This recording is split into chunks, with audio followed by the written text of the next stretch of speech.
चुड़ैल बच्ची। पुनीत अपनी पत्नी आयशा को बहुत प्यार करता था। उनकी शादी को पूरे 4 साल हो गए थे। आयशा प्रेग्नेंट थी, इसलिए पुनीत आयशा को अपनी माँ के पास गांव में उसकी देखभाल के लिए लेकर जाता है।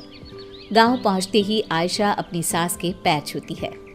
जुग जुग जियो और अपनी सास को जल्दी से पोता दे दो। माँ जी, क्या बेटा और बेटी, आज के जमाने में लड़का लड़की सब एक समान होते हैं।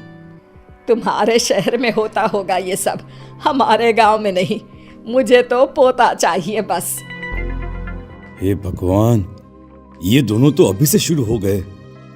ये दोनों अगर ऐसे ही लड़ते रहे तो कैसे चलेगा ये सब। इन दोनों को मुझे ही रोकना पड़ेगा।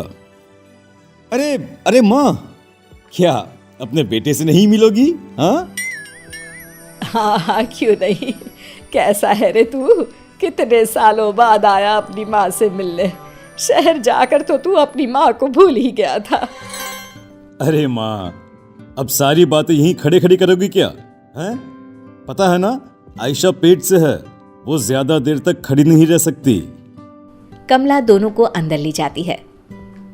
माँ, आपसे एक बात बोलनी थी। हाँ, बोल बेटा, क्या बात है? माँ, वो खत में मैंने तुम्हें बस अपने आने की खबर दी थी और आयशा के बारे में बताया था। पर माँ, मुझे वापस शहर जाना होगा। मैं सिर्फ आयशा को यहाँ छोड़ने आया था। मुझे आज शाम को ही वापस जाना होगा। ऑफिस में बहुत काम है माँ।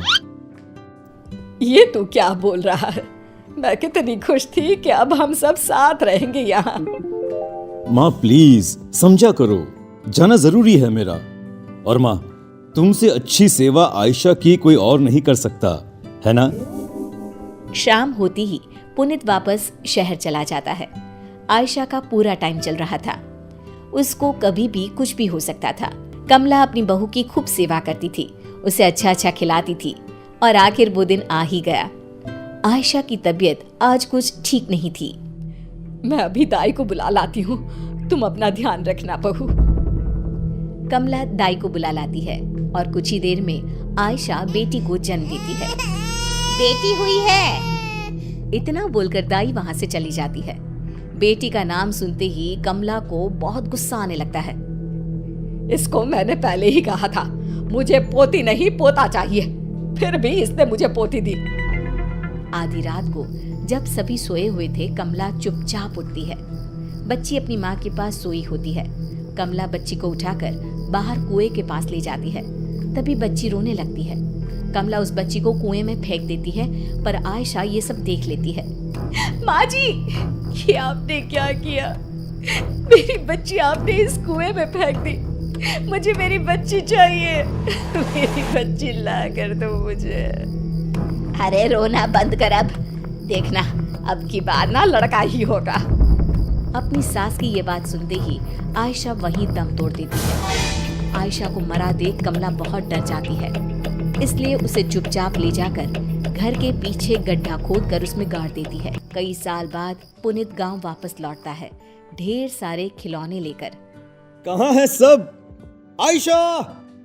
अरे माँ, कहाँ गए सब? हे भगवान, मुझे भी उठा ले। ये दिन देखने से पहले तूने मुझे क्यों नहीं उठा लिया? माँ, क्या बात है? आप ऐसे क्यों बोल रही हो? और हाँ, आयशा और मेरी बच्ची कहाँ है? आपका खत मिला था मुझे, आपने बताया था ना मेरी बेटी हुई है, कहाँ है वो? वही तो, मेरी बहू और पोती अब इस दुनिया में नहीं है। कुछ दिन बाद ही बच्ची मर गई। बहू ये बर्दाश्त नहीं कर पाई और उसने भी अपना दम तोड़ लिया। और तू अब आया है कितने सालों बाद। क्या? ये आप क्या कह रही है माँ? माँ, आपने मुझे पहले क्यों नहीं बताया? मैं अपनी बच्ची की सूरत भी नहीं देख पाया। मैंने तुझे इसलिए नहीं बताया कि तू शहर में परेशान ना हो जाए।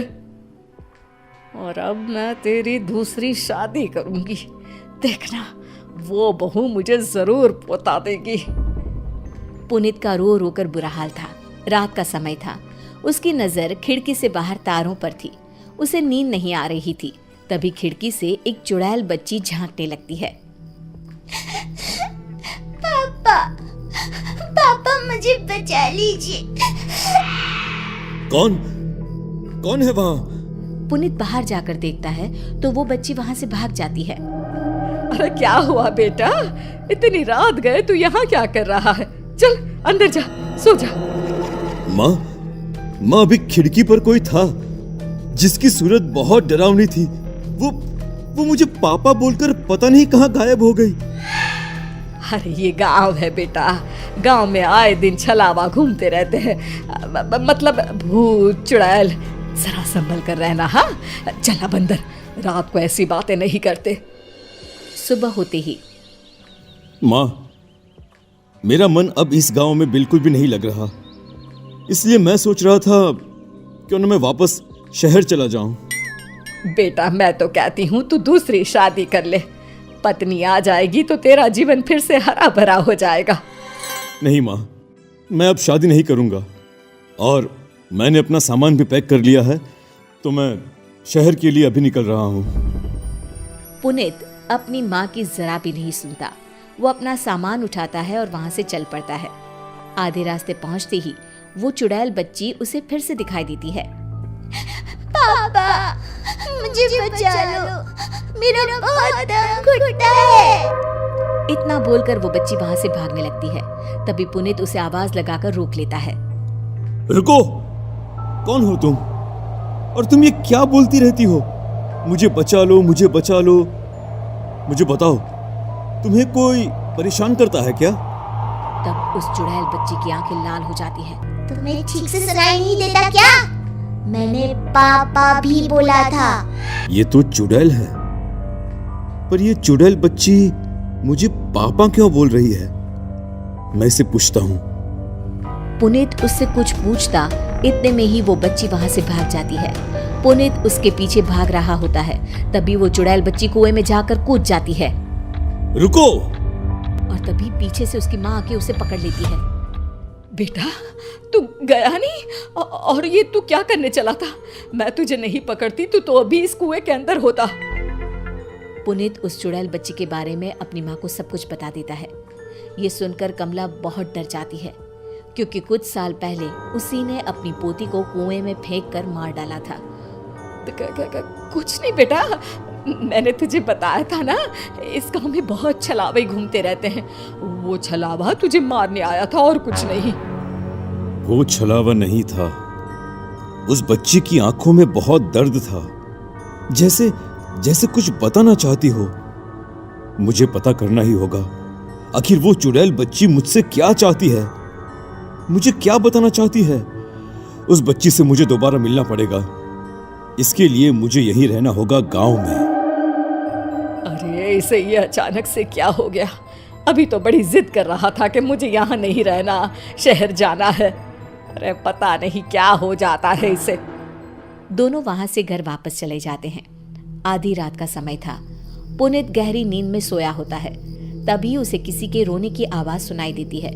वो खिड़की से बाहर झांक कर देखता है तो वही चुड़ैल बच्ची बैठकर रो रही होती है। लगता है यही सही मौका है उस बच्ची से बात करने का। पुनीत उस बच्ची के पास जाता है।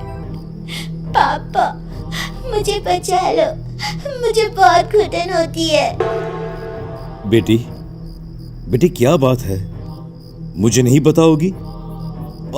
और तुम मुझे बार बार ये पापा पापा क्यों बोलती रहती हो?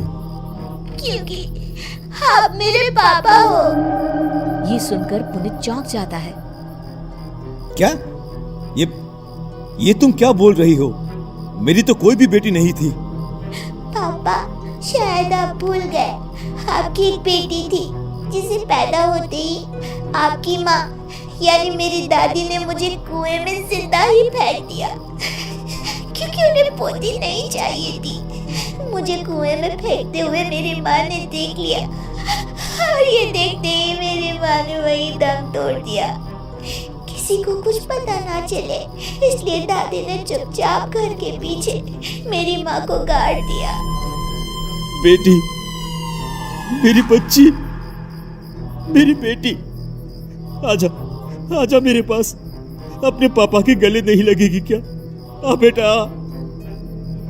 वो बच्ची अपने पापा के गले लग जाती है।